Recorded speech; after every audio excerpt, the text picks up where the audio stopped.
She wanted an open marriage. My reaction changed our lives forever. The house looked the same as always. Warm lamplight spilling from the living room window, the familiar hum of the air conditioning unit in the background, and Colin's silver SUV, parked neatly in the driveway. Barnes pulled into his usual spot and switched off the engine.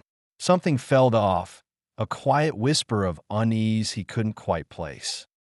He sat for a moment, fingers gripping the steering wheel, wondering at the hesitation he felt to walk into his own home. The evening air outside was cool but stifling somehow, holding an eerie calmness, as though bracing for a storm. With a sigh, Barnes pushed the door open and stepped onto the driveway. Inside, soft jazz played quietly, Colin's favorite. The aroma of lavender candles lingered in the hallway. She only lit candles for special occasions, he thought, a confused frown tugging at his mouth. What was tonight? He checked his memory, but no anniversary, birthday, or family event stood out. Collins, he called, voice echoing softly through the house. In here, Barnes. Her voice was cheerful, overly so, almost forced. His heart quickened, anxiety prickling at the edge of his awareness. He followed the sound into the living room, his eyes narrowing at the scene before him. Colin stood in front of the mirror above the fireplace, smoothing out the soft blue dress that hugged her slim figure perfectly. She looked radiant, her blonde hair styled in loose waves cascading over one shoulder, eyes accentuated with subtle makeup. It was the effort one put forth for a first date, not a quiet evening at home. He paused, throat tightening. Are we going somewhere? Collins smiled brightly, turning toward him. No, you aren't, but I am. Barnes' breath caught in his chest. Where? Her smile faltered slightly, but she recovered quickly. I have a dinner date. He stared blankly, waiting for the punchline. None came. His ears filled with a ringing silence. A date? With who? Collins shifted uneasily, her heels clicking gently against the hardwood floor as she moved to stand directly in front of him. Her perfume was stronger, sweeter, unfamiliar. It's complicated, Barnes. I wanted to talk about it earlier, but I didn't know how you'd react. Barnes' heart hammered painfully. You didn't know how I'd react? How exactly did you expect me to react, Collins? She placed a gentle hand on his arm, trying to soothe him, but her touch burned. People change, Barnes. Relationships evolve. We've been together over 20 years. Isn't it natural to want some excitement? His jaw tightened, hurt boiling up inside him. Excitement? Is that what you're calling this now? You're openly telling me you're dating someone else, someone you won't even name, and expecting me to just accept it? Not accept, exactly, she countered carefully, her tone measured, like someone rehearsing lines. I was hoping you'd understand, maybe even see the opportunity here. The opportunity? Barnes echoed incredulously, anger seeping into his disbelief. The opportunity to what? Lose all self-respect. Colin stepped back slightly, her expression growing defensive. You're misunderstanding me. I'm not leaving you. This is something new, something we could both explore. Together, yet independently. Barnes' stomach twisted painfully, her words striking like physical blows. Together, yet independently. Do you hear yourself, Collins? That makes no sense. She exhaled sharply, frustration creeping into her voice. Why can't you at least hear me out? Because I don't recognize who's speaking right now, he snapped, eyes locked onto hers, searching for any sign of the woman he had loved so deeply. The Collins I married wouldn't stand here in a dress meant for another man, talking about dates and excitement. She flinched, wounded. Barnes, please. He held up his hand, cutting her off. His voice trembled slightly, betraying the depth of his hurt. No, Collins. I won't stand here and listen to you rationalize betrayal. Not now. Not ever. It isn't betrayal, she insisted weakly, eyes pleading. I love you. Barnes shook his head slowly, pain etched deep in the lines of his face. Maybe you did once. Maybe you even believe you still do. But love isn't this. He turned abruptly, grabbing his jacket and keys from the entry table, his movements mechanical, fueled by shock. Colin's desperate voice trailed behind him, distant as though underwater. Barnes, wait. He didn't wait. Every step toward the door felt heavy, but necessary, as though distancing himself from her was a matter of survival. Her heels clicked urgently behind him, chasing, pleading, but he refused to look back. His heart pounded in his ears, drowning out everything but the desperate need to escape this nightmare. He climbed into his truck, locked the doors, and started the engine. Collins appeared at the front door, eyes wide with panic, calling his name, but her voice was silenced behind the glass. He accelerated out of the driveway, leaving their home, and everything he believed in, far behind. Barnes drove aimlessly, his mind replaying Colin's words. Was his marriage truly over? Could he ever trust again? A mix of grief and anger welled up in him, choking him. He realized with bitter clarity that his world had irrevocably shifted. Nothing would ever be the same again. He pulled over to the side of the road, trembling fingers reaching for his phone. He needed anyone to ground him. His thumb hovered over Beck's name, his youngest daughter, always steady and clear-headed. He typed a message, Netflix and chill. Her reply was immediate and comforting, a simple heart emoji and a single sentence. I'll make popcorn. Barnes closed his eyes briefly, taking a deep, steadying breath. At least he wasn't entirely alone. Not yet. Putting the truck back into drive, he navigated the darkening roads, each mile between himself and Collins easing the tightness in his chest ever so slightly. He didn't know what would happen next, but at least for tonight, he had somewhere safe to land. The tires crunched over loose gravel as I slowed to a halt outside Beck's cozy little house. I turned off the engine, the sudden silence amplifying my racing thoughts. My hands gripped the wheel tightly, knuckles whitening as Colin's final words echoed bitterly in my mind. It's just a date, Barnes. Her voice had been casual, flippant almost, as if our marriage vows had somehow lost their meaning overnight. Anger bubbled in my chest, tinged with confusion and sadness. Was I really that naive, believing our life together was immune from betrayal? Exhaling deeply, I forced myself from the truck, the evening air crisp against my face. Approaching the front door, I hesitated briefly, guilt prickling at the thought of burdening my youngest daughter with this heavy revelation. But Beck had always possessed a strength far beyond her years. If anyone could steady my spiraling mind, it would be her. Before my knuckles even grazed the wood, the door swung open, releasing an enthusiastic blur of golden fur. Davy, Beck's ever-cheerful Labrador, greeted me in a whirlwind of joy, paws pressing hard against my chest, eyes bright with unconditional affection. Easy, Davy, I laughed softly, scratching behind his ears as he wriggled in delight. His carefree spirit momentarily distracted me from my turmoil. Beck stood in the doorway, wrapped in a loose sweater, her blonde hair tousled as if she'd just woken from a nap. Her eyes studied me closely, deep green, wise beyond her 24 years. The concern in her gaze was unmistakable, a reflection of the bond we'd always shared. Hey, Dad, she greeted warmly, but her voice carried the slightest note of unease. Come on in. As I stepped inside, she immediately sensed something wasn't right. Beck had always been perceptive, quick to detect even the faintest change in my mood. Without asking, she led me into her living room, the soft glow of fairy lights strung across the ceiling lending the space a comforting warmth. On the coffee table sat 2 steaming cups of tea and a generous bowl of popcorn. I had a feeling, she said softly, pushing one cup toward me. I took a seat, the cushions enveloping me like an embrace, offering brief relief from my tension. Beck sat close, curling her feet beneath her. Davy settled at our feet, contentedly chewing on his favorite toy. Tell me what's wrong, Dad, she coaxed gently. Her tone was firm, yet reassuring, as though bracing herself for a storm. Taking a deep breath, I tried to speak, but words caught painfully in my throat.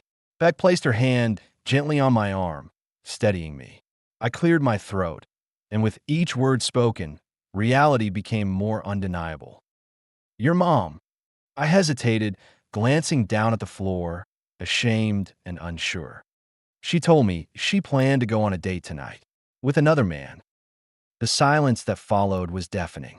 Beck's eyes widened in shock, her mouth slightly agape as the words sank in.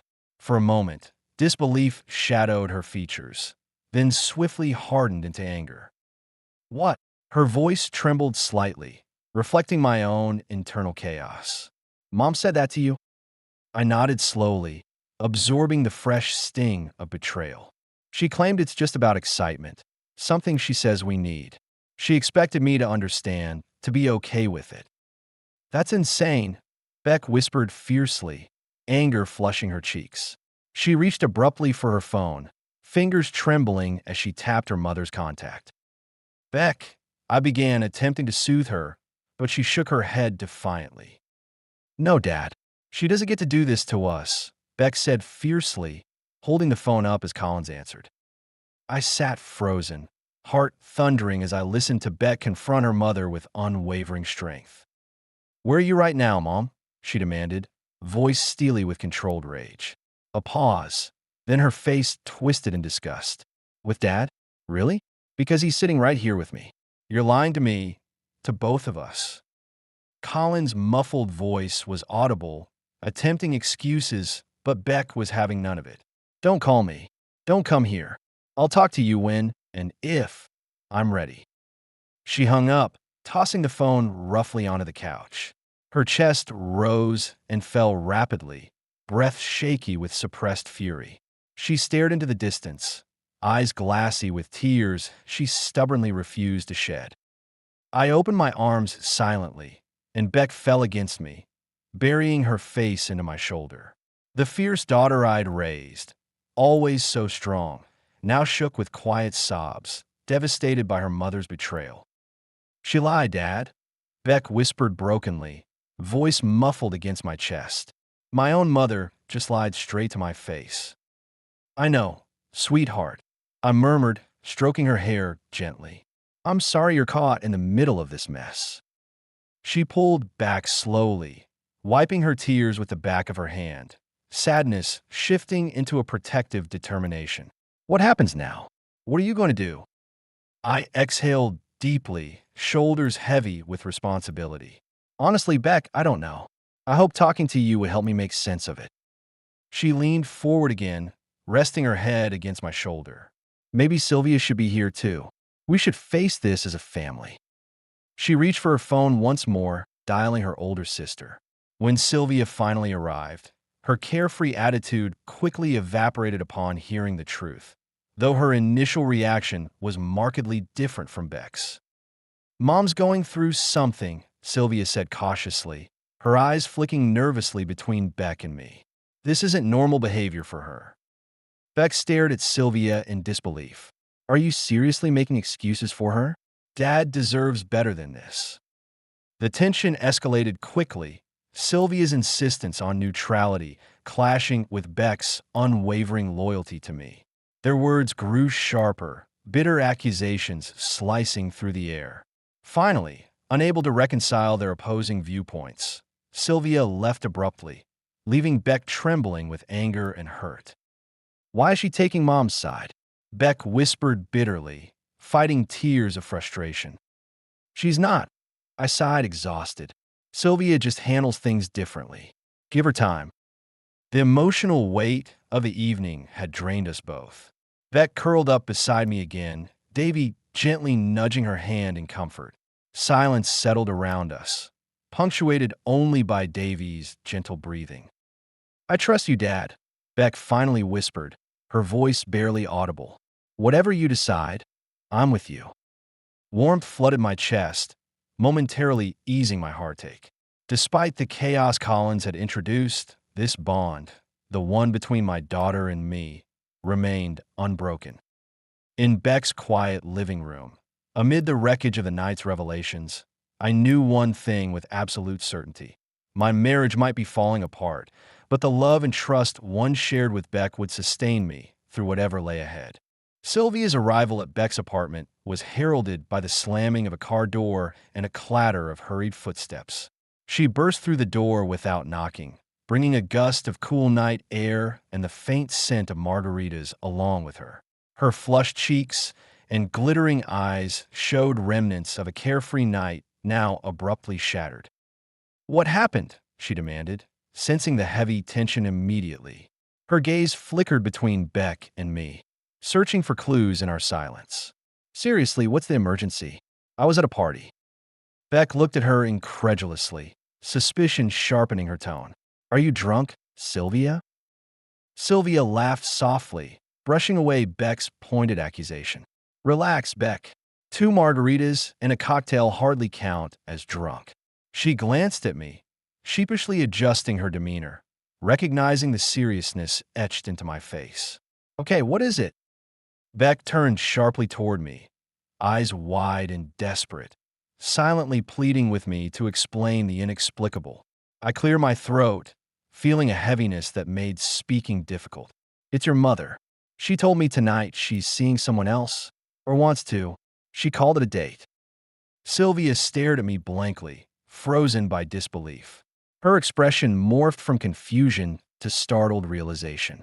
Her voice trembled slightly, a childlike vulnerability slipping through her practiced composure.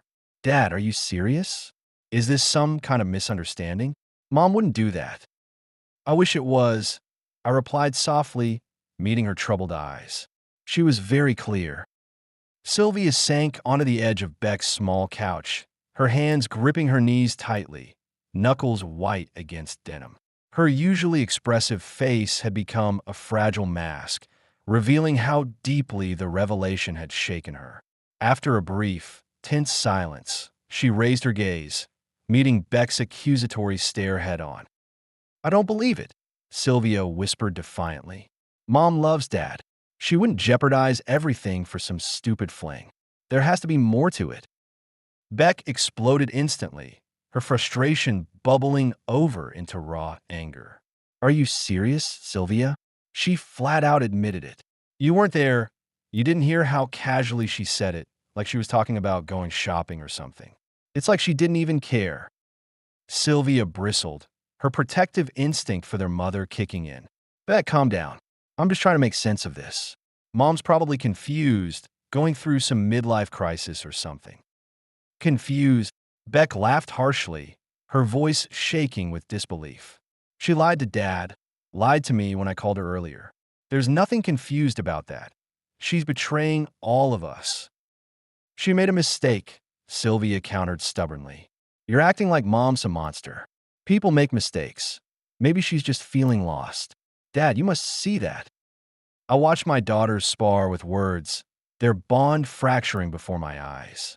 My heart twisted painfully, realizing the cost of Colin's revelation. I raised my hand gently, trying to mediate. "Girls, please, this isn't your fight." "But it is," Beck argued passionately. "Mom did this to all of us, Dad. She brought someone else into our lives, someone we never asked for." Sylvia shook her head vehemently, eyes glistening with emotion. "You're talking about her like she's evil, Beck. You're not even giving her a chance to explain." "There's nothing to explain." Beck snapped fiercely, standing abruptly, her body trembling with suppressed rage. "She betrayed Dad. Period. I can't believe you're trying to defend her." Sylvia rose, equally fierce, facing her younger sister. "I'm not defending what she did. I'm just saying we don't know everything yet. She's still our mom." The room fell into a painful silence, heavy with accusation and sorrow. Sylvia glanced back at me, searching desperately for guidance, her usually confident demeanor now stripped away. Her voice broke slightly. "Dad, say something." I exhaled slowly, my shoulders weighed down by invisible burdens. "Your mother made a choice tonight, girls. I don't understand it either. But attacking each other won't solve anything. You two need each other, now more than ever." The words lingered in the air, seeming inadequate against the wall of pain between them. Sylvia's gaze softened, regret flickering briefly across her face. Beck's anger cooled slightly, leaving behind only sadness and exhaustion. For a moment, it seemed we might find common ground. Yet Beck's pain flared again, eyes hardening.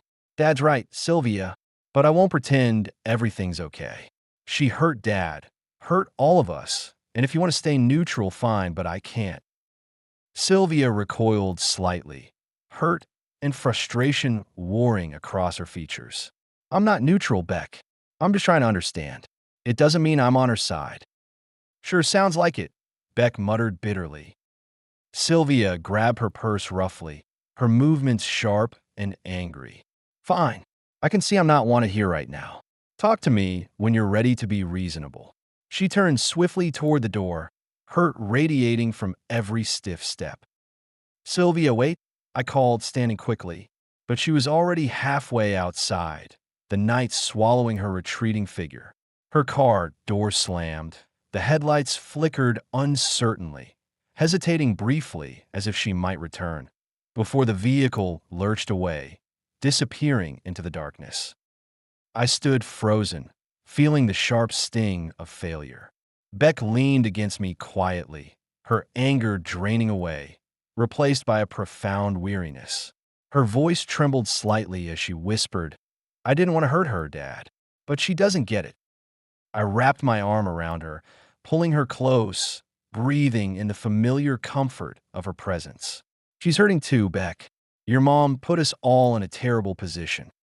Beck sighed deeply, sinking into my embrace, her voice barely audible. What do we do now? I stared out into the darkness where Sylvia had vanished, my mind racing with uncertainty. Our family was suddenly foreign to me, fractured by betrayal, anger, and misunderstandings. I don't know yet, I whispered honestly, but whatever happens, I won't let this destroy you girls. The night settled around us, heavy with unanswered questions and a future uncertain. We stayed silent, holding on to each other, trying desperately to hold on to what was left of our shattered family. The drive to the lake house had always held a sense of calm, a familiar journey winding through wooded lanes, past small farmhouses, and over bridges that crossed serene streams.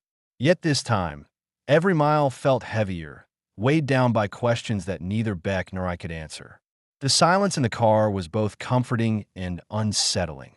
She stared out of the window, one hand gently stroking Davy, whose rhythmic breathing filled the gaps in our conversation. As twilight descended, painting the horizon in shades of purple and amber, we pulled onto the gravel driveway. The lake house stood quiet, wrapped in shadows, yet somehow inviting, as though it had been waiting patiently for us to return. Beck stepped out slowly, breathing deeply as if cleansing herself from the chaos we had left behind. Inside, the familiar scent of pine wood, dust, and lingering summer memories embraced us. Davy bounded through the rooms, exploring every corner, reclaiming his temporary kingdom. Beck immediately set to lighting the fireplace, her movements deliberate and comforting, each step an effort to restore some semblance of normality to the chaos that had engulfed our lives. I walked to the kitchen, scanning the shelf for something to distract myself, finally settling on the makings for 2 mojitos. Fresh mint, lime, rum, routine tasks that occupied my hands while my mind wandered to darker places. As I mixed the drinks, my thoughts drifted helplessly back to Collins. How we reached this point. Our life had felt sturdy, built on the quiet understanding and trust we cultivated over decades. How could that trust fracture so suddenly and so completely? Returning to the living room, drinks in hand, I found Beck seated cross-legged near the fireplace, her thoughtful gaze lost in the flames. I handed her a mojito, and she offered a small, grateful smile. Thanks, Dad, she whispered, taking a gentle sip. Anything to ease the pain, I replied softly, settling beside her. She shifted, placing her head on my shoulder, something she'd done since childhood, whenever the world felt too big, too cruel. The closeness was comforting, a reminder that while some bonds frayed, others remained strong. We sat quietly, sipping our drinks, watching flames dance hypnotically. Eventually, Beck broke the silence. Her voice, gentle yet insistent, carried the careful tone of someone treading on fragile ground. Dad, what do you really think happened with Mom? I sighed deeply, leaning back against the couch. I wish I knew, Beck. Maybe it was boredom or loneliness or both. Do you think she fell out of love with you? Her voice trembled slightly, revealing the vulnerability she tried to mask. The question pierced me, raw and sharp. Maybe. Or maybe she's just trying to feel something, anything again. People do irrational things when they feel numb. Beck stared thoughtfully into the fire, absorbing my words. But why didn't she tell you sooner? Fear, probably, I mused quietly. Fear of hurting me, fear of facing reality, fear of losing everything we'd built. Beck looked up at me, eyes reflecting the firelight with intense sincerity. She should have known better. She should have known this would break you. I think she did, I replied sadly, but I guess she was desperate. Sometimes desperation blinds you, makes you selfish. Beck leaned deeper into my side, thoughtful silence filling the room once more.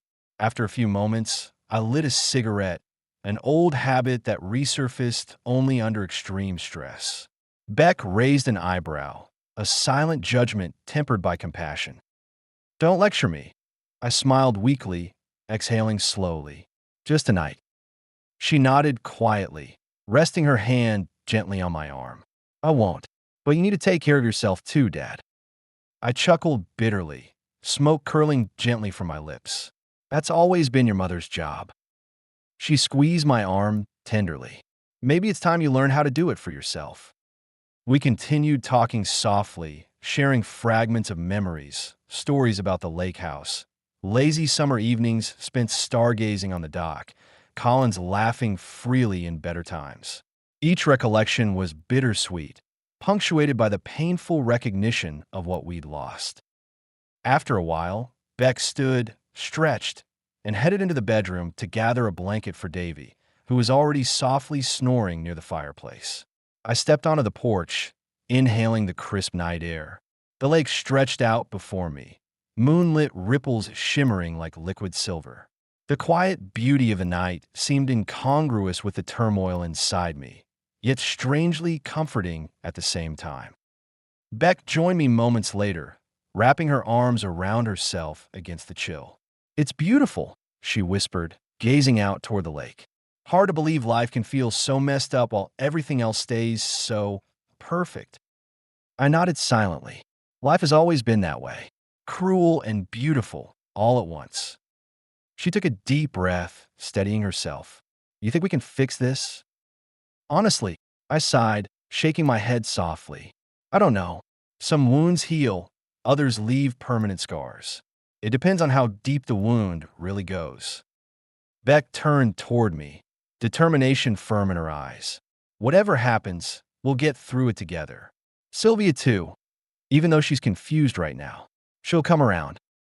I smiled gently, proud of the strength she'd grown into. You're wise beyond your years, kiddo. She smiled softly back. I had a good teacher. We lingered there, father and daughter, side by side beneath an endless tapestry of stars. The night was quiet, heavy with uncertainty, yet somehow filled with hope. Though the future felt painfully unclear in that moment, surrounded by darkness yet warmed by Beck's unwavering love, I knew one thing was certain. We were stronger than any tragedy life could throw at us. Finally, as exhaustion set in, we retreated indoors, leaving the lake bathed in moonlight. Beck drifted off quickly, nestled comfortably beneath blankets, Davy curled protectively at her feet. But sleep evaded me. Alone, awake long after midnight, I found myself staring into the dying embers of the fire, pondering the countless unknowns ahead. I knew morning would come, bringing inevitable confrontation, but for now, I embraced the solitude. As my eyes finally grew heavy, my thoughts returned to Collins. Anger and sadness mingled into a quiet acceptance. Perhaps we couldn't regain what we lost, but maybe, just maybe, we could learn from it. Maybe tomorrow would offer answers, redemption, or at least clarity. Tonight, though, I allowed myself a brief respite from pain, comforted by the steady breathing of my daughter nearby, the peaceful snores of her dog, and the soft whispers of the lake gently lapping against the shore. Tomorrow was uncertain, but tonight at least, we had this moment of fragile peace. Sylvia parked her car slowly in the driveway of her childhood home, staring blankly through the windshield at the softly glowing porch light. She hesitated, fingers drumming anxiously on the steering wheel. For the first time she could remember, the familiar comfort of home felt alien, even hostile, as though she were walking willingly into unknown territory. Taking a deep breath to steel herself, she climbed out of the car, adjusting her coat against the chill of the evening air. The house loomed silently before her, a shadowy silhouette of happier times, now shrouded in uncertainty. Sylvia stepped onto the porch, pausing briefly before knocking lightly on the front door. It opened almost immediately, as if her mother had been waiting just beyond, anxious for company or confrontation, or perhaps both. "Sylvia, honey," Collins began, forcing a smile that didn't quite reach her tired eyes. She opened her arms tentatively, waiting for Sylvia's reaction. Sylvia stepped inside, accepting her mother's hesitant embrace, feeling a pang of sadness at the stiffness in their hug. The scent of jasmine perfume, a fragrance Sylvia always associated with warmth and comfort, now stirred unsettling feelings of betrayal. "Come inside," Collins murmured, closing the door gently. "I made tea. Your favorite." Sylvia silently followed her mother into the kitchen, noting the awkward way Collins moved, as if every step carried an invisible burden. The table was set neatly with cups, a teapot steaming gently, and a plate of biscuits, attempts at normalcy that felt profoundly out of place. They sat facing each other, separated by a table barely 3 feet wide, yet seemingly miles apart emotionally. Sylvia poured tea into her cup, studying the swirling amber liquid instead of looking at her mother. She wanted answers, clarity, something to ease the burning confusion. Colin spoke first, softly and tentatively. "I'm glad you came over, Sylvia. Your father, he left quickly last night. I'm sure he told you." Sylvia nodded cautiously, choosing her words carefully. "He told us you were going on a date with another man." "Mom, what's going on?" Collins took a slow breath, looking into her daughter's searching eyes. "I know it must sound awful to you, but there's a lot you don't understand yet." "Then make me understand," Sylvia urged quietly. "Dad's devastated. Beck is furious. I feel like our whole family is splintering apart, and I don't even know why." Collins glanced away, staring toward the window. Her eyes softened, shimmering with unshed tears. "Sylvia, it's complicated. Your dad and we've been married for over 2 decades. I love him dearly, but something changed within me. I can't even explain exactly when it happened or why. Maybe I've lost sight of myself." Sylvia shifted uncomfortably, grappling with her mother's vague words. "So you're bored? Is that it?" Collins winced slightly at her daughter's bluntness. "Not bored exactly, just restless. Life has become predictable, routine. I thought by meeting someone else, feeling desired again." She hesitated, embarrassed by her own confession, "that I might feel alive again." Sylvia felt her face flush, frustration boiling beneath her controlled demeanor. "And you didn't think about Dad at all? Didn't you realize how hurt he would be? Or how Beck and I might feel?" "Of course I thought about you, about all of you." Colin's voice rose defensively. "I know it sounds selfish, but I've spent so long taking care of everyone else. I've forgotten what it means to care for myself. I never intended to hurt anyone." Sylvia sighed heavily, rubbing her forehead. "What do you even expect from Dad now? He won't accept this arrangement, Mom. He won't share you with anyone." "I realize that now," Collins admitted, her voice softening. "I just thought maybe if he tried it, he might understand. If he experienced the same freedom." Sylvia cut her off sharply. "Dad isn't like that. You know him. He's loyal, faithful. You can't just rewrite your vows because you're feeling unfulfilled." Colin stared silently at her daughter, her eyes wounded yet understanding. The ticking of the old kitchen clock seemed suddenly deafening, each tick echoing like a painful reminder of irreversible decisions. Sylvia, Collins whispered finally, reaching out tentatively, do you hate me? Sylvia's heart ached at her mother's vulnerability. She hesitated, then shook her head slowly. No, Mom, I don't hate you. I'm just disappointed, hurt, confused. Collins nodded, a single tear finally escaping down her cheek. I'm sorry, Sylvia. Truly, for everything. Sylvia stood, feeling suffocated by sadness and confusion. Beck won't talk to you. You shattered her trust completely. I know, Collins said, her voice barely audible. Can you help me talk to her? I want to fix this. I don't know if you can fix it, Mom. Some things, once broken, never fully heal. Sylvia's voice trembled slightly. I'll try, but Beck needs time. And Dad might never forgive you. Collins lowered her head in quiet defeat. Will you forgive me, Sylvia? Sylvia moved toward the door, pausing briefly. I don't know yet, Mom, but I'm trying. Collins watched her daughter leave, hearing the door close softly, leaving her alone in the oppressive silence. She sat quietly at the kitchen table, tea untouched, her earlier illusions of excitement and adventure now replaced by a profound, heavy sorrow. She had expected change, excitement, freedom, but never imagined it would feel like losing everything she held dear. Sylvia walked back to her car, breathing heavily, her mind overwhelmed. She leaned against the car door for a moment, gathering strength. She was torn between compassion and resentment, understanding and confusion. As Sylvia pulled away from the house, the dim porch light disappearing into the distance, she knew that nothing would ever be the same.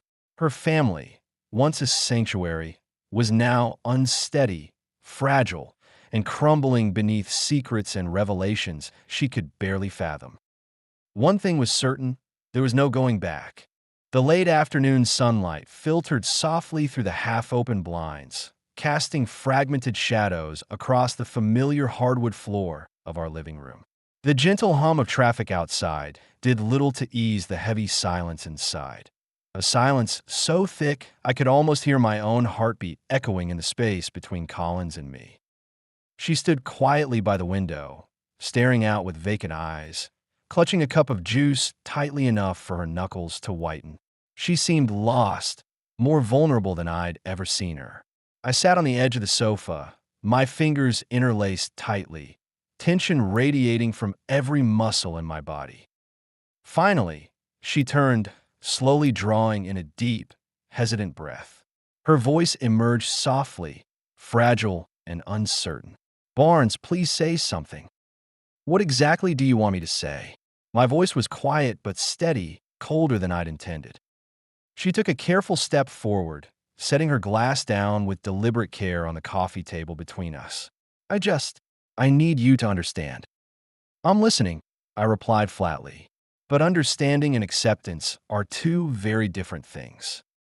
Collins nodded, visibly gathering her courage. Look around us, she began softly. Do you remember when we first got married? Everything was so new. Every day felt exciting. We had dreams and ambitions. We never settled, never got comfortable. I remember vividly, I said, my gaze unwavering. But it seems like our memories of it differ. I remember promising fidelity. I remember us agreeing to build something together, just us. She looked wounded by my words, but pressed on. Barnes, we're almost 50. We've done everything society expected. We had the career milestones, raised 2 wonderful daughters, built this home. But somewhere along the way, we lost ourselves. Don't you feel it? The monotony? I felt peace, I countered bitterly. Stability, contentment. She shook her head, frustration glinting in her eyes. Peace or stagnation? Barnes, I felt trapped. And it wasn't your fault. I know it sounds cliché, but it truly was me. I just needed. Needed what? I interrupted, sharper than I'd intended. To go behind my back? To lie to our daughters? What did you need that you couldn't discuss with me openly? Collins took a shaky breath, her voice trembling with a mixture of guilt and defiance. Excitement. Freedom. Just a taste of life beyond our walls. I thought, hoped, that if I could experience something new, just temporarily, it might reignite us. By dating another man? My voice tightened dangerously. You thought betrayal could fix us? I didn't see it that way, she burst out, finally letting her composure slip. Her voice trembled, a desperate, wounded tone creeping in. I saw it as freedom, Barnes, not betrayal. You could have done the same. I wouldn't have minded. I looked at her incredulously.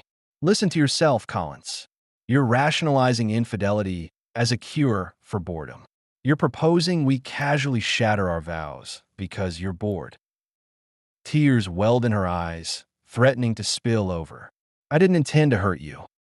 My chest tightened painfully. Intention doesn't change reality.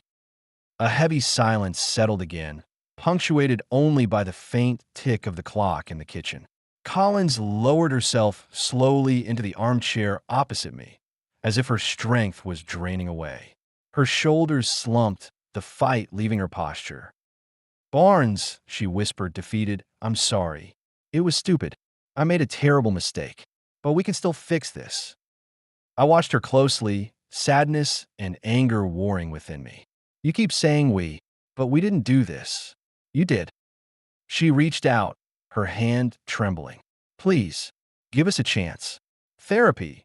Something. We can rebuild what we had. I stood up slowly, pacing toward the window where she'd been standing moments before. I gazed out, not really seeing anything, my mind clouded with emotion. My voice grew soft again, introspective.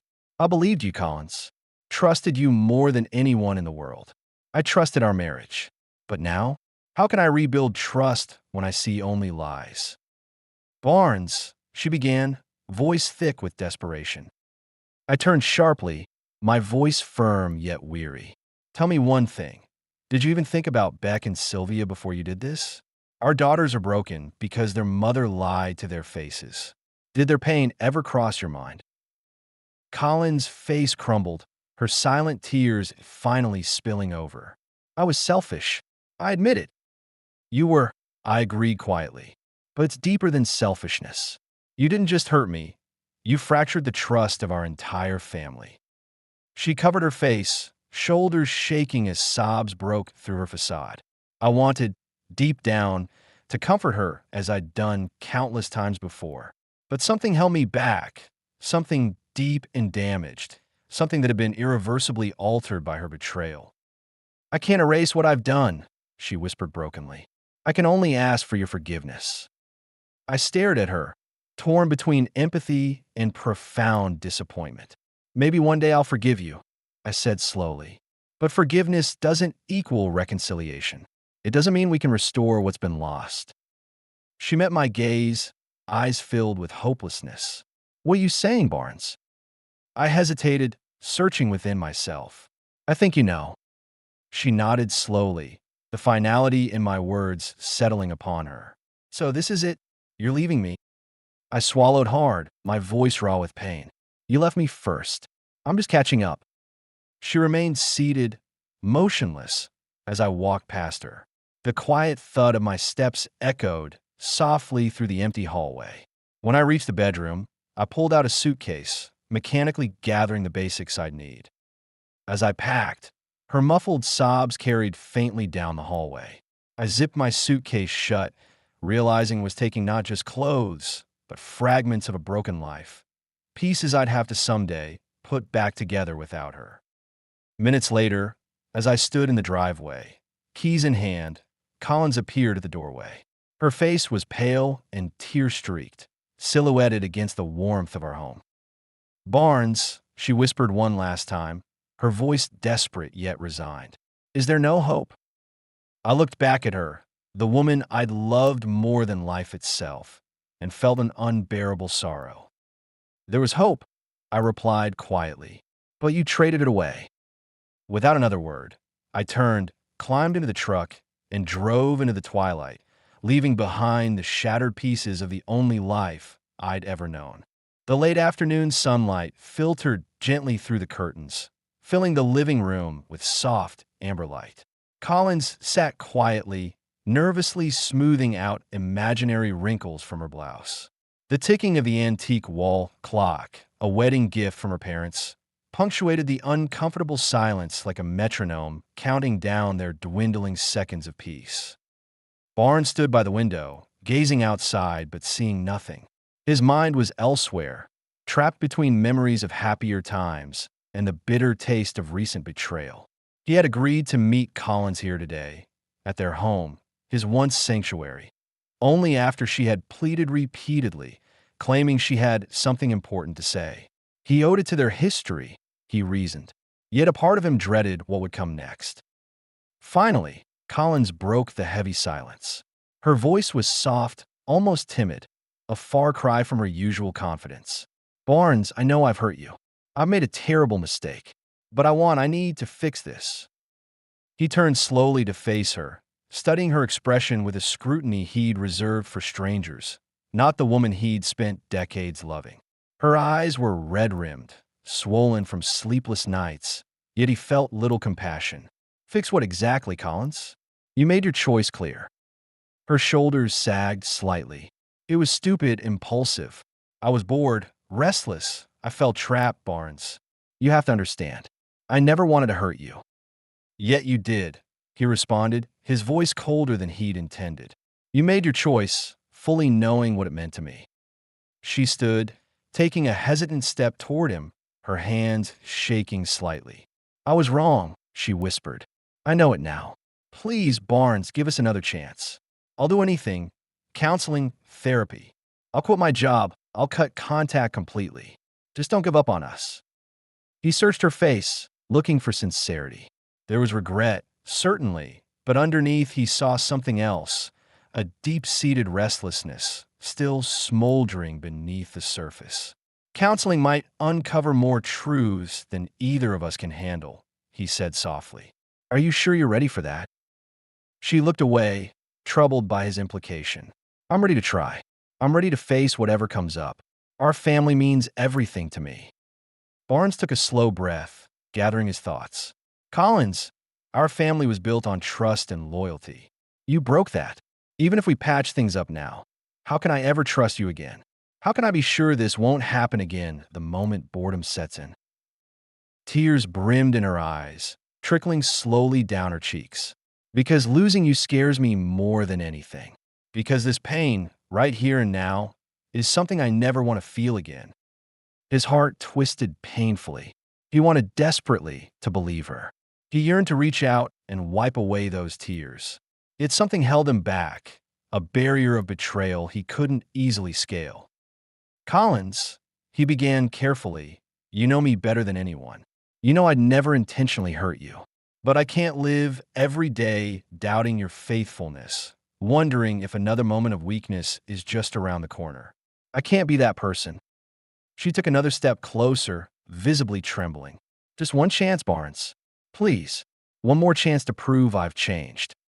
He sighed deeply, his chest heavy with uncertainty. I'll think about counseling, he finally conceded. But understand this. This isn't forgiveness yet. It's merely a willingness to listen. She nodded eagerly, relief washing briefly across her face. That's all I'm asking.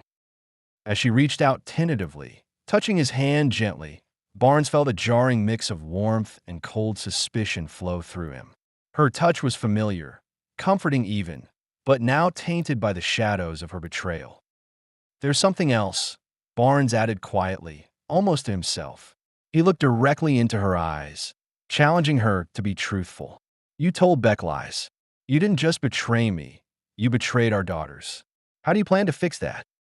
Collins froze, the relief quickly fading from her face, replaced by a painful recognition of the broader consequences of her actions. I'll talk to them. I'll explain.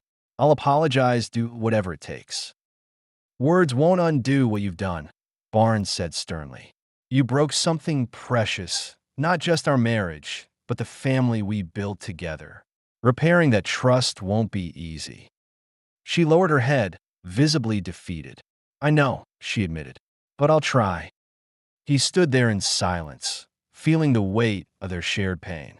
The sunlight had begun to fade, bathing the room in a soft, mournful twilight. Barnes felt an urge to reach out, to comfort her, but restrained himself, still wary. Finally, he stepped back, gently but firmly pulling his hand away from hers. I'll set up the counseling, but don't expect miracles. This might just show us how broken things really are. Collins nodded solemnly. Whatever it takes. I'm ready. Barnes turned to leave, pausing only briefly at the door. His eyes lingered on her for a moment longer, as though memorizing her face, one that was now marred by regret and sorrow. I sincerely hope you are, he whispered, because I don't think either of us could survive another disappointment. And with that, he left her standing alone in their darkening living room, a ghostly shadow of the woman he had once loved more than life itself. The atmosphere at home had become stifling. Each room felt smaller, as though the walls had closed in to capture every whispered grievance and frustrated sigh. Dinner, once the heart of our family, had devolved into an agonizing daily ritual of silence and tension. Where there had been laughter and easy conversation, now only the scraping of silverware and awkward glances remained. Tonight, I watched my daughters from the kitchen doorway as they quietly set the table. Beck placed silverware with mechanical precision, her usually bright face shadowed with resentment. Sylvia moved stiffly, her shoulders rigid, tension radiating from her like static electricity. Collins, standing by the stove, stirred a pot mechanically, glancing nervously at our daughters as if gauging how close she dared approach. I saw regret etched deeply into her features, but her pride kept apologies trapped in her throat. When she noticed me watching, she quickly looked away, masking vulnerability with an uneasy composure. I sighed, stepping slowly into the room. My presence seemed to amplify the silence, drawing it tighter like a net around us all. Dinner began wordlessly, forks clinking softly against plates. Beck poked at her food, eyes downcast, lips pressed into a thin line. Sylvia ate methodically, her gaze darting between her mother and sister, bracing herself for the inevitable eruption. Collins cleared her throat, attempting to break the silence. Sylvia, how's your job at the gallery? Her voice was cautious, artificially cheerful. Sylvia hesitated, clearly torn between civility and lingering anger. It's fine, she replied tersely. Her tone held a brittle politeness that concealed simmering emotions. Beck raised her head sharply, eyes narrowed in disbelief. Really, Mom? She spat bitterly. We're pretending everything's normal now. Beck, Collins started gently. No, Beck cut her off, voice trembling. You lost the right to act like we're some happy little family. Collins flinched visibly, her eyes filling with pain, but she managed to steady herself. I was just trying. You tried already, Beck interrupted again, her voice rising dangerously. And you failed. Stop pretending like you didn't break this family apart. Sylvia dropped her fork loudly, frustration flashing across her face. Beck, please. Can we have just one meal without this? Without what, Sylvia? Beck retorted harshly. Without honesty? Without acknowledging what Mom did? I'm sorry that's so inconvenient for you. I'm not ignoring it, Sylvia snapped back, visibly hurt. But fighting like this won't fix anything. Neither will pretending everything's fine, Beck countered. Mom needs to face reality. Collins raised a shaking hand to quiet them. Girls, please stop. I know I hurt you. I know I did something unforgivable, but this fighting, you think saying sorry just fixes it? Beck's voice cracked with bitterness. Sorry doesn't erase betrayal, Mom. It doesn't erase lies. Sylvia's eyes brimmed with angry tears. She's our mother, Beck. Are you really planning to punish her forever? Are you really planning to forgive her this easily? Beck demanded. Because that's what you're doing. It's like it doesn't even matter. Sylvia pushed her chair back abruptly, the screech echoing through the dining room. Stop trying to put me in the middle. You put yourself there. Beck snapped. Enough. I finally spoke, quietly but firmly. Both girls turned, startled, as if they'd forgotten I was even present. This isn't helping anyone. Beck lowered her eyes, biting back further words. Sylvia looked away, shoulders trembling. Colin stood up slowly, voice barely a whisper. "I'm sorry for everything," she said, her voice quivering. "I never wanted this." Beck looked at her, anger dissolving momentarily into grief. "But you did it anyway," she whispered, tears spilling down her cheeks. "You chose yourself over us." With that, Beck abruptly left the table, rushing upstairs as sobs broke free, echoing in her wake. Sylvia hesitated a moment, shooting a confused, wounded look at her mother before following her sister upstairs, leaving Collins and me in the agonizing silence. The room felt hollow now, the echoes of anger and sorrow hanging heavily around us. Collins sank back in her chair, shoulders slumped in defeat. "Barnes," she murmured weakly, eyes pleading, "I don't know how to fix this." I looked at her, my own emotions too tangled to unravel. "I'm not sure you can," I admitted softly. "Not right now." We sat quietly, the distance between us growing wider, a chasm of unspoken regrets. Upstairs, we could hear muffled voices, our daughters comforting one another, their bond strained yet unbroken. Eventually, I rose from the table, leaving Collins alone with her remorse. I moved silently up the stairs, stopping outside Beck's door. Softly knocking, I stepped inside. Beck sat curled tightly on her bed, Sylvia next to her, gently stroking her sister's hair. Both turned toward me, their eyes red and exhausted. I sat beside them, wrapping my arms protectively around my daughters. "I'm sorry," I whispered, the inadequacy of the words clear to all of us. "You don't deserve this pain." Sylvia leaned against me, exhausted. "What happens next, Dad?" I hesitated, holding them tighter, searching within myself for honesty. "I don't know," I admitted finally. "But no matter what happens, we'll get through it. Together." Beck buried her face into my shoulder, her body shuddering quietly. "I miss how we used to be," she whispered. "I know, sweetheart," I answered softly, my heart breaking alongside theirs. "I do too." In that moment, as we held each other, the warmth between us contrasted starkly with the cold uncertainty we faced. Yet, I felt a strength rising beneath our shared grief, a determination that whatever the future held, we would endure. Downstairs, Collins remained alone in the shadowed dining room, facing the stark reality she'd created. Upstairs, I held on to the only certainty left, my daughter's love, a fragile yet powerful anchor in this storm we were all forced to weather.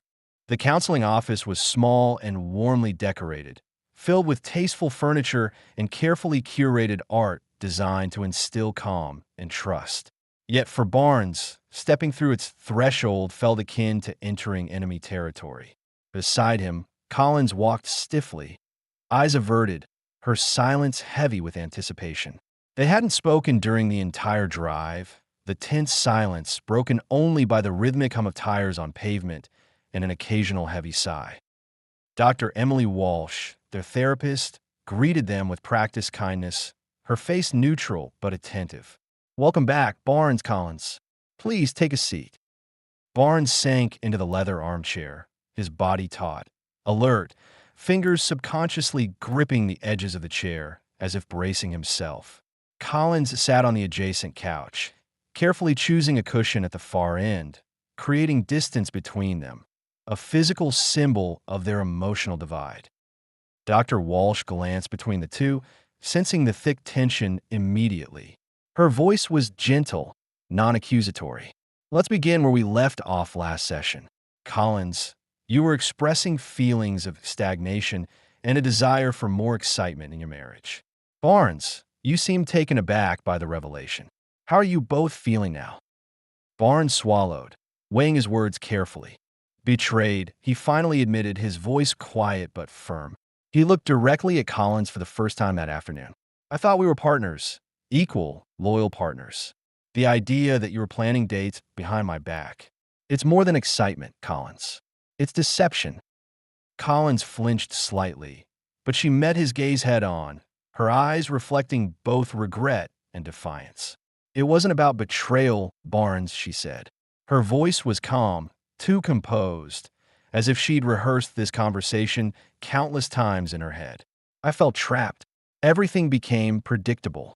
I just wanted to feel alive again. I thought, wrongly, that opening things up might save us, not destroy us. Yet you never thought to discuss it honestly with me first. Barnes countered sharply. Instead, you presented it as a done deal, expecting my acceptance. I was afraid of your reaction, Collins admitted quietly, her voice now wavering slightly. Her hands nervously twisted in her lap. I knew you'd never agree. I was desperate, Barnes. Desperate for something, anything, to make me feel like myself again. Dr. Walsh interjected gently, sensing the brewing storm. Collins, feeling trapped, can indicate deeper, unaddressed emotional issues. Can you elaborate more on what you mean by trapped? What specifically felt restrictive? Collins hesitated, gathering her courage. She took a shaky breath, finally speaking with surprising candor. Our routine, Dr. Walsh. We've had the same life for nearly 25 years, same patterns, same dinner conversations, same weekends at the lake. It felt as if I was living someone else's life. The worst part is that I loved Barnes deeply, but I no longer recognize myself in our marriage. Barnes recoiled slightly, visibly stung by her words. He had never imagined that the comfort he cherished so deeply could be suffocating for her. I thought stability was what we both wanted, he murmured, voice tinged with sadness. Is predictability truly so terrible? It's not about predictability alone, Barnes, Collins explained, her voice suddenly passionate. It's about feeling invisible, unheard. I felt lost inside myself, desperate to reclaim who I am. Not as your wife, not as the girl's mother, but as Collins. Just me. A heavy silence settled over the room as Dr. Walsh allowed them to absorb the emotional weight of what had just been shared. Barnes' eyes grew distant, reflecting deeply on the implications of his wife's confession. For the first time, he understood clearly. This wasn't a whim or a midlife crisis. It was the result of years of unspoken resentment, of slowly eroding individuality beneath layers of roles and expectations. Barnes looked down at his wedding ring, turning it absently, lost in thought. Finally, he spoke, his voice painfully subdued. Collins, if you felt so unhappy, why not come to me sooner? Why allow resentment to build to this breaking point? Collins' eyes filled with tears. Because I didn't want to hurt you, she whispered. I tried to ignore it, try to pretend that happiness was something I could will myself into feeling again. I thought opening our marriage would be less painful than admitting to you and myself that something fundamental was missing. It was cowardice, Barnes. Pure cowardice. Barnes' jaw clenched. Cowardice would have been easier to forgive if it hadn't come hand in hand with dishonesty. Dr. Walsh leaned forward slightly, redirecting the escalating tension with practiced skill. Barnes, Collins, we're uncovering critical emotional truths here. You're both confronting uncomfortable realities about yourselves and your marriage. Barnes, how do you feel now, knowing Collins wasn't malicious but deeply unhappy? Barnes took a long moment before replying, his voice raw with emotion. I feel blindsided. I've spent years thinking everything was fine, maybe even perfect. Now, hearing that my happiness was a prison, it's devastating. I feel guilt for not seeing it, anger for her secrecy, and fear about what comes next. Collins listened intently, her eyes pleading for understanding, though she remained silent. Dr. Walsh turned to her gently. Collins, is there anything you'd like Barnes to understand right now, clearly and unequivocally? Yes, Collins said quietly, her voice trembling but resolute. Barnes, my feelings of stagnation never erase my love for you. The truth is, I still love you profoundly. I don't want to lose us, but we can't stay as we were. Something has to change fundamentally. Barnes exhaled slowly, staring at the floor, absorbing the gravity of her words. He recognized the crossroads before him, his marriage hanging delicately by a thread. Dr. Walsh allowed the silence to extend, acknowledging the heavy weight of their revelations. When she spoke again, her voice was careful, gentle, yet direct. You're both standing on very uncertain ground.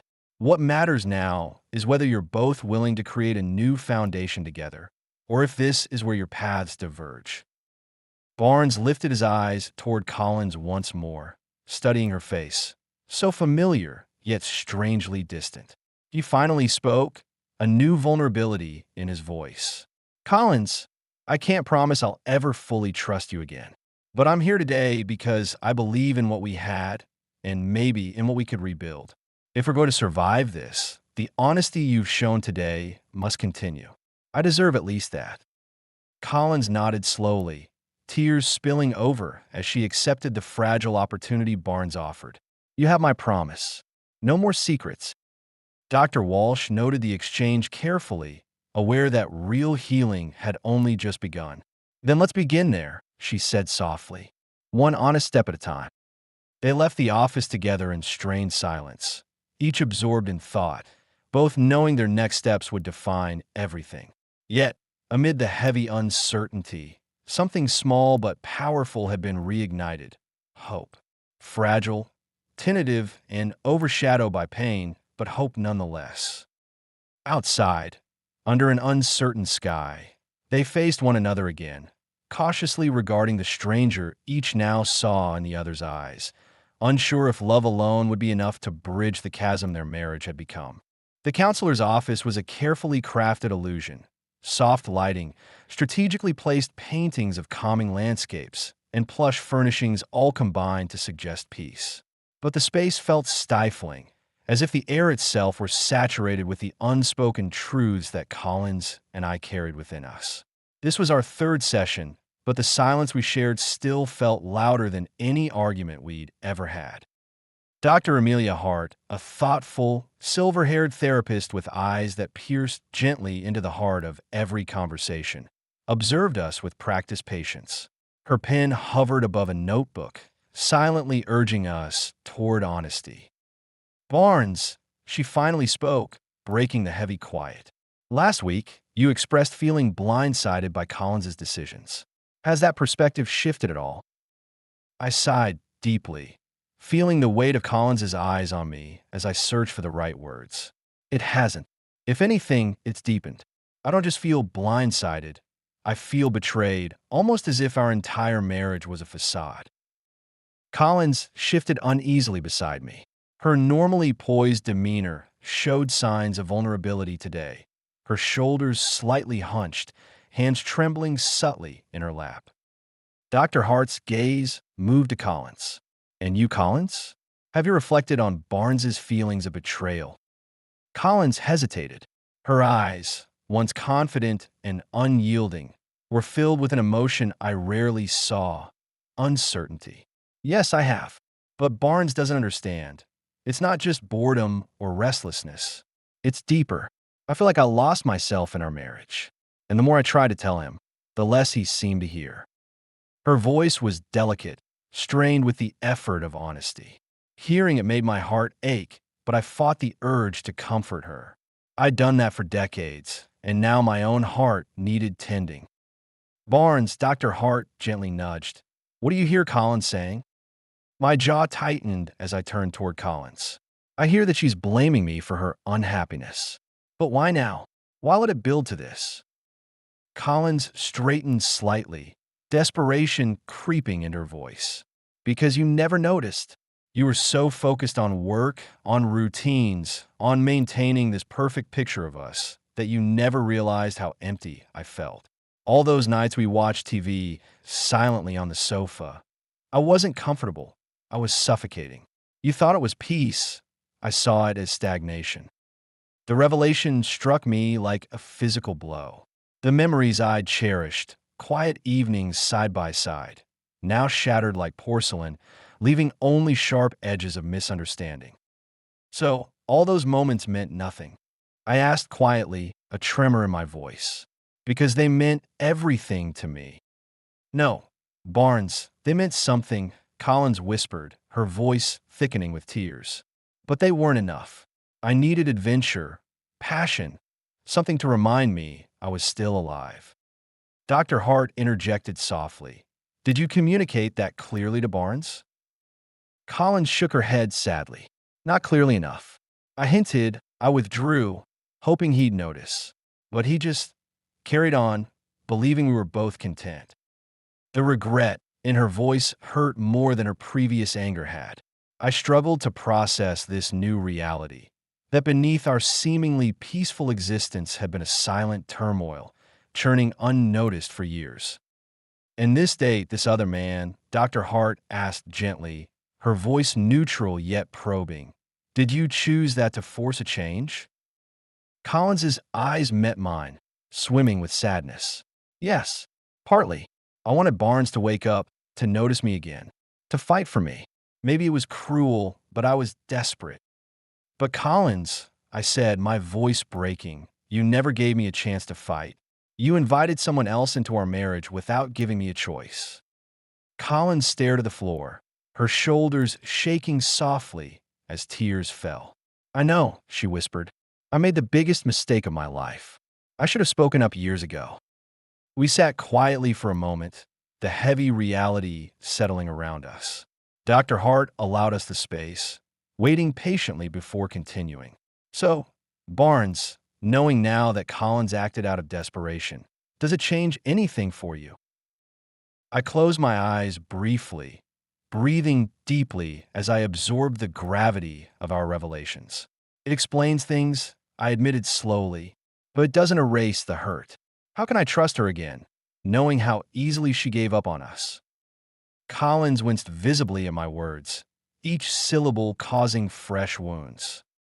Dr. Hart's eyes softened. Trust isn't restored overnight. It's rebuilt slowly, piece by piece. But first, you must both decide if the relationship is worth the difficult journey.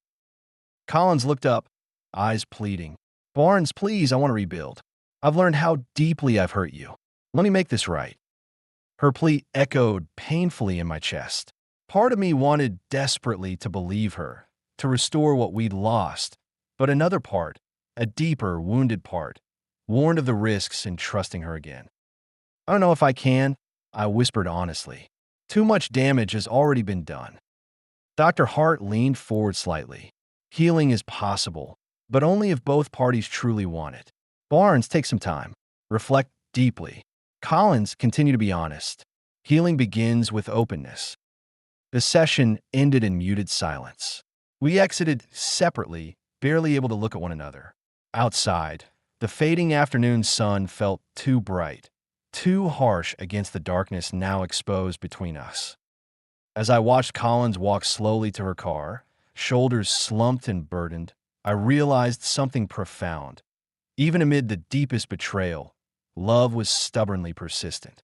It didn't simply vanish, even when wounded. Yet love alone wasn't enough. Driving home, my thoughts spiraled. The image of Collins sitting on our couch, quietly suffocating beside me, filled me with regret and shame. How had I missed so much? Had my love blinded me so thoroughly? That evening, alone in our home, once full of warmth, now haunted by painful memories, I faced the hardest truth of all. Perhaps our marriage hadn't failed because of a single betrayal, but because of countless small, silent ones we'd committed against each other over years. In that quiet revelation, regret took root, deeper and stronger than I had ever imagined possible. The late afternoon sun slipped through the half-open blinds of our bedroom, painting thin, golden lines across the hardwood floor, a quiet, deceptive beauty that mocked the turmoil in my chest. The house felt eerily still, the familiar creaks and whispers of life somehow silenced by the gravity of my decision. It was strange, I thought, how easily an entire life could collapse in a mere silence. Colin stood in the doorway, watching me carefully as I methodically pulled clothes from the drawers and placed them into my suitcase. Each neatly folded shirt felt like another brick added to a wall steadily rising between us. You can't just walk away, Barnes. Her voice wavered between pleading and frustration, as though she wasn't quite sure herself whether she wanted to fight or beg. "I'm not walking," I corrected gently, my voice firm yet distant. "I'm leaving. There's a difference." She moved toward me slowly, cautiously, as if approaching a frightened animal. "Barnes, look at me. We can work through this. I made mistakes, I admit it, but we've faced worse." I paused, holding an old sweater I'd worn countless times on family trips. It smelled faintly of wood smoke and happier days. "We've never faced this, Collins. We've never faced betrayal so deep it feels like a stranger looking back at me." Her eyes flashed briefly with anger, pride wrestling with regret. "I didn't betray you. You betrayed us." I cut her off sharply, surprising even myself with the forcefulness of my words. "Our trust, our family, our daughters. It wasn't just me you let down, Collins. You turned our whole world upside down, all because you wanted to chase some fantasy." Her shoulders sank, resignation softening the fight in her eyes. "It wasn't just a fantasy. I felt trapped, Barnes. I still want, something new, something that makes me feel alive again. And you thought finding it with someone else was the solution?" I said bitterly, that stepping outside our vows was the answer to boredom. She hesitated, biting her lip before replying. "Maybe it was selfish. Maybe I didn't fully think it through. But Barnes, I never stopped loving you." "Love," I echoed incredulously, the word tasting bitter on my tongue.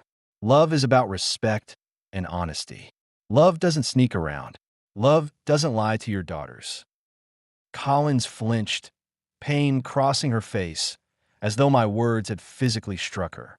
I closed my suitcase, the sharp click echoing like a gunshot in the silence. "So that's it?" she whispered, her voice trembling. "You just giving up?" I turned to her, taking a slow, deep breath, willing my heartbeat to steady. "I'm not giving up, Collins. You already gave up on us the moment you chose to look elsewhere for excitement." She reached for my arm, her fingers barely touching my sleeve, but the connection felt hollow, meaningless. I stepped away gently, severing the last fragile link between us. "I'll fix this," she said, a note of desperate conviction in her voice. "I promise, Barnes. I'll fix this." I paused at the doorway, suitcase in hand, studying her one last time. Her eyes, filled with a mixture of hope and denial, searched mine frantically for reassurance. "Collins," I said softly, my voice heavy with grief, "you can't fix something you've already shattered. Sometimes you just have to sweep up the pieces and start over." As I descended the staircase, I felt the weight of our shared life pressing down on me. Each photograph on the wall, every trinket collected from our journeys together whispering memories I'd soon be forced to leave behind. Outside, the evening air was cool and sharp, a stark contrast to the warmth I'd imagined in the home we once built. I loaded my suitcase into the back of my truck and slid into the driver's seat, gripping the wheel tightly as reality set in. Glancing toward the house, I saw Collins standing by the window, a silhouette blurred by distance and regret.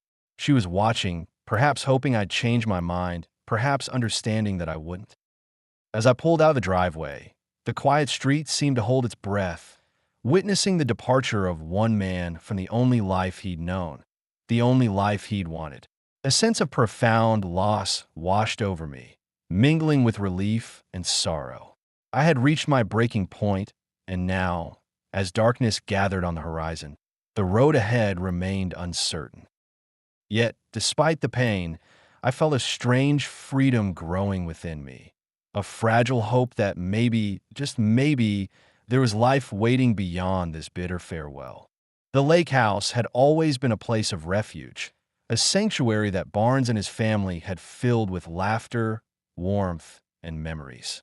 But now, it was transformed into something foreign, quiet, and hollow.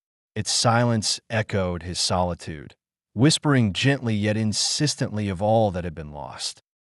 Barnes arrived late in the evening, pulling up in his truck as twilight cloaked the world in shades of violet and gray. The tires crunched softly against gravel, and he shut off the engine, sitting for a moment in quiet reflection. His breathing slowed, syncing with the gentle rhythm of the wind through the pines, and he tried to steady the ache in his chest that had settled permanently into his bones. Entering the cabin felt strange, like stepping into someone else's life. It still held the scent of past summers, barbecue smoke, pine sap, faint echoes of sunscreen. But now there was a chill in the air, unfamiliar and unsettling. Barnes switched on a lamp near the doorway, casting pale yellow shadows across the room, their familiar shapes somehow harsh against the loneliness. He unpacked his bag slowly, deliberately. Each item placed was an acknowledgement of permanence. Every folded shirt, each book carefully shelved, silently confirmed his decision to stay. Yet, with every item unpacked, memories resurfaced. Quiet mornings sipping coffee on the porch with Collins, late nights with his daughters laughing around the fire, Davy bounding joyously through wet grass, and each one left him painfully aware of their absence. Barnes busied himself by making a small fire in the hearth. The crackle of the flames became a companion, a soft presence to push back against the stillness. He sat in an old armchair, watching embers spark and drift, mesmerized by the dance of the flames. His mind wandered unwillingly back to Collins, wondering if she too felt this emptiness. He imagined her alone at their house, wandering rooms that once held warmth, now silent and accusing. He sighed deeply, rising to grab a bottle of whiskey from the cabinet, something reserved for special occasions. Though he bitterly mused this wasn't exactly what he'd had in mind. He poured a generous amount into a glass, swirling the amber liquid absently. Each sip tasted of melancholy, the smoky burn a stark reminder of the harsh reality of solitude. As darkness fully enveloped the lake house, Barnes moved onto the porch, the cool air sharp against his skin.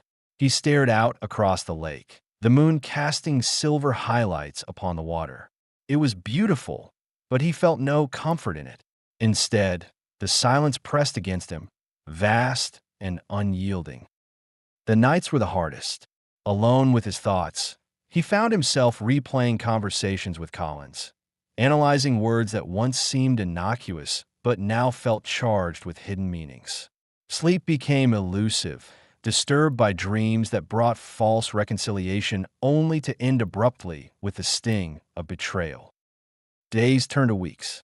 Barnes began creating small rituals, grounding himself in routine to stave off loneliness.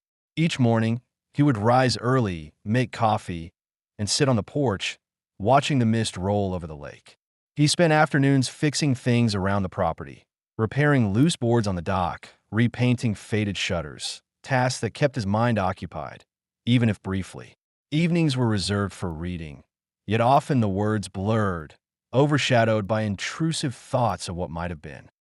Despite his intentional isolation, Beck visited frequently. She'd arrive with Davy, whose presence immediately lifted Barnes' spirits, the dog joyfully bounding from the car, sprinting straight to the lake, barking at birds and chasing butterflies. Beck's visits became lifelines, reconnecting him briefly with joy and normalcy. They would sit together on the porch, talking softly about life, about her studies, upcoming internships, and the quirks of daily routines. Barnes cherished these moments, the comfort of Beck's hand on his shoulder, her laughter filling the empty spaces within him. "You seem better today, Dad," Beck observed one crisp afternoon, her voice gentle as they shared hot tea, blankets draped over their shoulders. "I'm trying," he admitted, looking out at the distant trees. "It's strange how quickly something familiar can turn into something you hardly recognize." Beck nodded slowly. "Mom called again. She asked about you." Barnes felt his jaw tighten involuntarily. "And I didn't know what to say." Beck hesitated. "Do you want me to pass any message along?" Barnes sighed deeply, the ache in his chest momentarily intensifying. "Just tell her I'm okay, but nothing more." "Dad, are you really okay?" Beck's eyes held concern, reflecting the weight of the question. "I'm adjusting," he said quietly, truthfully. "I'm not okay yet, but maybe one day I will be." After Beck left, Barnes lingered outside, wrapped in a thick wool coat, watching the fading sun paint the sky with streaks of gold and crimson. As darkness slowly reclaimed the lake, a sense of calm unexpectedly settled within him. It wasn't happiness, not yet, but it was acceptance. Barnes realized that solitude, though painful, had begun teaching him things about himself. He discovered resilience beneath layers of vulnerability, strength within sorrow. He knew loneliness would come and go in waves, but he also knew he could endure it.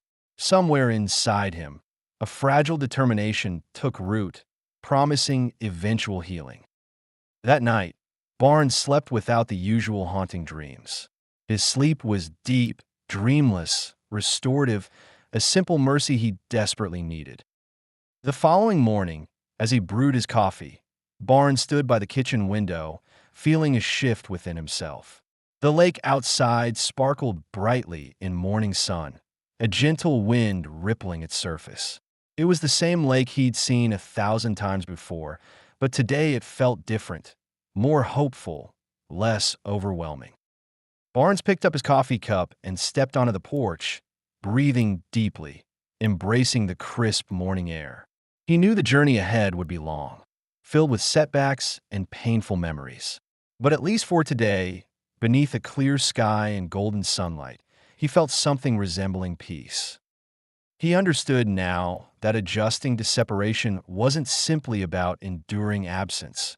It was learning to be present with himself, finding solace in quiet spaces, rebuilding a life from shattered pieces.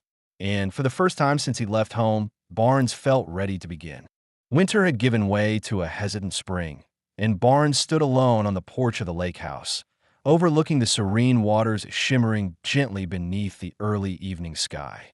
Time had worn on slowly since his separation from Collins, each passing day leaving faint but unmistakable imprints on his heart, reminders of the life they'd built together, now dissolved by choices he never thought he'd face.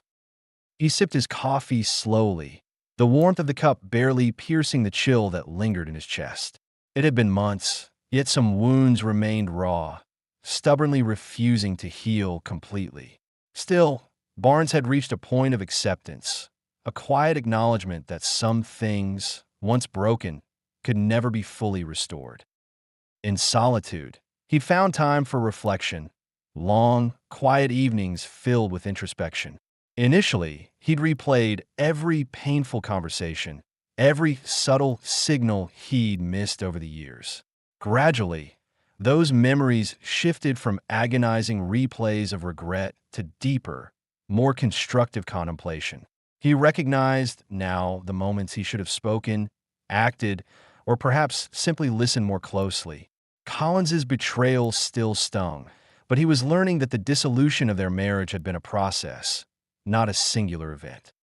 A soft wind rustled the trees near the water's edge, gently disturbing the mirror-like surface of the lake.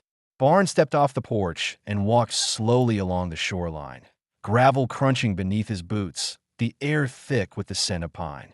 Nature, he found, had a way of quietly healing his pain, providing a calm certainty that life moved forward regardless of personal tragedies.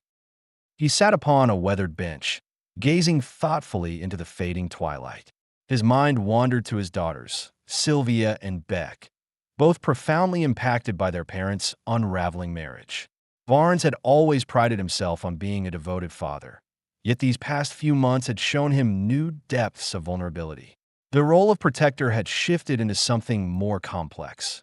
He was now a confidant, friend, and ally, navigating emotional currents he never imagined he'd face with his children. Sylvia had initially distanced herself, uncertain of whom to support or blame. Yet over time, she'd cautiously reopened communication with Collins, seeking closure. Barnes admired Sylvia's quiet strength, her ability to love despite betrayal, her desire to heal rather than remain bitter. Even now, remembering her mature resolve filled him with pride tinged with sorrow. She was more like her mother than she knew, sharing Collins's innate stubbornness and strength, yet tempered by Barnes's calm rationality. Beck, fiercely protective and openly wounded, had been his constant companion through the darkest moments. Her visits were frequent and comforting, marked by long conversations over coffee or quiet afternoons watching Davy chase squirrels near the lake. Her anger toward Collins lingered stubbornly, and Barnes saw clearly how deeply the fracture had affected her. He often found himself reminding her gently, "Beck, your mother is still your mother. Hurt doesn't erase love." Beck would simply look at him, eyes shimmering with a mixture of sadness and resentment. "I know, Daddy," she would reply quietly, her voice barely above a whisper. "But forgiveness feels impossible right now." Barnes understood her struggle. Forgiveness was something he himself grappled with daily. Yet the clarity born from solitude had taught him the value of releasing bitterness, not for Collins's sake, but for his own. He knew Beck would learn this in time, as he was slowly learning. One evening, as the sun dipped below the horizon, painting the sky with broad strokes of orange and violet, Barnes's phone vibrated softly. It was Sylvia. "Hey, Dad," she began cautiously, her voice measured yet warm. "I've talked to Mom again. She's different." Barnes felt a familiar tightness in his chest, anxiety tempered with cautious curiosity. "Different how?" Sylvia paused thoughtfully. "She's remorseful, really remorseful, not just for what happened, but for the pain it caused everyone, especially you." Barnes exhaled slowly, watching his breath turn to mist in the cool evening air. "That's good, Sylvia, but remorse is just the first step." "I know," Sylvia replied gently, "but it's genuine." She mentioned therapy, self-reflection, real changes, Dad. "She's not the same woman." Barnes nodded quietly, realizing Sylvia couldn't see him. "I'm glad, sweetheart. She needs this for herself, and maybe someday for you and Beck." Sylvia hesitated, then spoke more softly. "Maybe even for you, Dad." Barnes smiled gently at her innocence, her hopefulness, a precious quality he'd always cherished. "Maybe," he said, his voice quiet yet resolute. "But sometimes healing means accepting that some relationships, while repaired, can never go back to what they were." "I understand," she said quietly. "I just want everyone to be okay again." "We will be," Barnes promised sincerely. "Not the same, but better, stronger in our own ways. Healing is slow, Sylvia, but it comes." When their call ended, Barnes sat quietly in the growing darkness, listening to the gentle lapping of the lake against the shoreline. Sylvia's words lingered. "She's not the same woman." The sentiment echoed gently in his heart, a bittersweet melody reminding him that everyone, even Collins, deserved space to grow and change. In the quiet solitude of the lakeside evening, Barnes acknowledged something he'd avoided for months.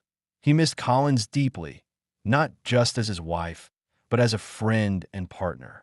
He missed her laughter, her insights, her warmth. Yet he knew clearly now that he missed a version of Collins that no longer existed, a woman from his memories rather than the woman she had become. Accepting that reality brought a measure of peace. Barnes realized, with a quiet certainty, that true renewal lay not in clinging desperately to the past, but in embracing a different future, whatever form it might take. Rising slowly from the bench, Barnes walked back toward the house, the air crisp around him, each breath deep and restorative. Stars began emerging overhead, sparkling quietly, hinting at possibilities yet unseen. His heart still carried scars, tender reminders of what had once been. But Barnes felt something else, something fragile yet unmistakably real, the first glimmers of hope. The future stretched before him, uncertain yet inviting. Life had changed irrevocably, but Barnes finally accepted that change itself wasn't the end. It was the pathway to genuine renewal. The soft amber hues of dawn spilled gently across the lake, casting rippling gold reflections that danced silently on the tranquil water. Barnes stood quietly on the weathered dock, his breath visible in the cool morning air. He watched the horizon, feeling the heavy calm that only early morning solitude could offer. Months had passed since he'd left Collins, months filled with sleepless nights, painful introspection, and gradual healing. Yet here, standing at the water's edge, he finally felt something different, clarity. For the first time since their painful separation, Barnes could acknowledge without bitterness that life had carried him forward, despite the weight of his broken heart. Behind him, Davy barked joyfully, splashing through shallow water, chasing a stubborn frog. Beck laughed from the porch, wrapped in an oversized sweater, coffee steaming gently in her hand. "Careful, Davy. Dad won't be happy drying you off again," Beck called out. Barnes chuckled softly. Let him have his fun. Life's too short. She joined him, barefoot, curling her toes against the cool planks of the dock.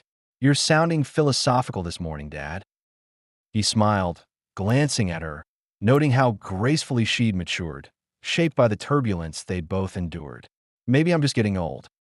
Beck nudged him playfully, her smile fading to thoughtful seriousness. "Have you spoken to Mom?" Barnes nodded slowly, his gaze still fixed upon the water. "We talk. Short calls, mostly practical stuff. Bills, paperwork, nothing deep." Beck hesitated, biting her lower lip, an old habit resurfacing whenever something troubled her deeply. "She misses you, Dad. She won't say it directly, but it's obvious. Sylvia says she's changed." Barnes exhaled deeply, eyes distant. "I believe she's changed, Beck. But so have I. What we had, it was wonderful for a long time. But it's gone, replaced by something neither of us fully understands yet." Beck watched her father closely, sensing both the finality and hope in his words. "Do you ever regret leaving?" Barnes shook his head slowly. "I regret that things ended this way. But no, I don't regret choosing myself. Trust is fragile. Once broken, it's never the same." They stood quietly, listening to the faint rustling of leaves, feeling the morning sun warming their skin. Eventually, Beck's gentle voice broke their silence. "I never imagined our family this way." "Neither did I," Barnes admitted softly. "But I've realized something important these past few months." "What's that?" He looked deeply into his daughter's eyes, seeing echoes of himself, strength forged from hardship. Sometimes the most profound growth comes from painful endings. We're all wiser, maybe a bit sadder, but stronger in ways we never anticipated. Beck leaned into his shoulder. "I suppose you're right. It doesn't make it easier, though." "No, it doesn't," Barnes agreed gently. "But it makes the next chapter possible." At that moment, Sylvia's car pulled into the gravel driveway. She stepped out, carrying a brown bag filled with pastries, her hair tied back loosely, her confident energy instantly recognizable. Barnes felt relief seeing the bond between sisters restored, their previous tensions softened by time and understanding. Sylvia approached them warmly. "Morning," she greeted softly, setting the bag down. "I brought breakfast." Davy rushed towards Sylvia, greeting her with happy barking and tail wagging. The sisters laughed, their shared joy healing Barnes further. "I talked to Mom last night," Sylvia confessed, eyeing Barnes carefully. "She's taking a new job, starting fresh, too. I think she's trying to move forward." Barnes considered this, nodding thoughtfully. "That's good. We all deserve to move forward." Sylvia stepped closer, studying her father's expression carefully. "Dad, will you ever forgive her completely?" Barnes sighed, looking thoughtfully into the lake. "I already have in many ways. But forgiveness doesn't mean forgetting. It means releasing the burden of anger, accepting that we can't rewrite the past." Both daughters nodded, reflecting silently on their father's wisdom. Barnes reached out, pulling them into a comforting embrace. They stood quietly, wrapped together, each silently accepting that life had changed irreversibly, but maybe that wasn't entirely bad. After breakfast, Barnes sat alone again by the lakeside, listening to his daughters laughing inside the cabin. He recognized their resilience, grateful they'd survived the storm as a family, even if redefined. In this quiet solitude, he felt something shift within him, a tentative, hopeful willingness to embrace whatever came next. He would always carry scars from this experience, hidden yet shaping him profoundly. But those scars, he now knew, held powerful lessons, truths about love, trust, and self-worth that he'd never forget. As Barnes watched the water ripple gently in the breeze, he understood clearly that his story wasn't over. It was simply beginning anew, filled with uncertainties, but also rich in promise. The sound of laughter pulled him from his contemplation. He rose slowly, stretching before walking back to the cabin, guided by familiar voices, voices of the people he loved most. They would always be his center, his purpose, no matter how the chapters ahead unfolded. In embracing the uncertainty ahead, Barnes finally felt truly free. Free from the burden of broken promises, from anger, from betrayal. He was ready now for whatever awaited him. Life, after all, was always about new beginnings.